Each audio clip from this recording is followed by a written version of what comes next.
সর্বশেষ Indian premier লিগে আইপিএলে চেন্নাই সুপার কিংসের হয়ে খেলেছিলেন মুস্তাফিজুর রহমান। দলটার হয়ে আসরের অন্যতম সেরা পারফর্মার ছিলেন এই বাঁহাতি পেসার। তবে আসরের আগে মুস্তাফিজকে ছেড়ে দিচ্ছে চেন্নাই, এমনটাই বলা হয়েছে এনপিটিভির খবরে। গত ডিসেম্বর দুবাইয়ে অনুষ্ঠিত নিলামের একেবারে শেষ দিকে 28 বছর বয়সী বাংলাদেশি এই পেসারের নাম তোলা হয়, যেখানে তার ভিত্তিমূল্য ছিল 2 কোটি রুপি। নিলামে তার জন্য শুরুতেই বিড করে চেন্নাই, তবে আর কোনো দল আগ্রহ না দেখানোয় এই ভিত্তিমূল্যেই বাংলাদেশি এই পেসারকে পেয়ে যায় ধোনির দল।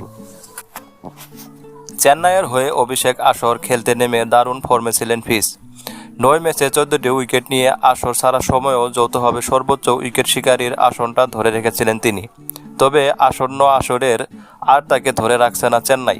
এনডিটিভির তথ্যমতে ধরে রাখা ক্রিকেটারদের তালিকা: চেন্নাই সুপার কিংস, ঋতুরাজ গায়কোয়াড়, রবীন্দ্র জাদেজা, মহেন্দ্র সিং ধোনি, ডেভিড মিচেল, মাথিসা পাথিরানা, শিবল ডুবে।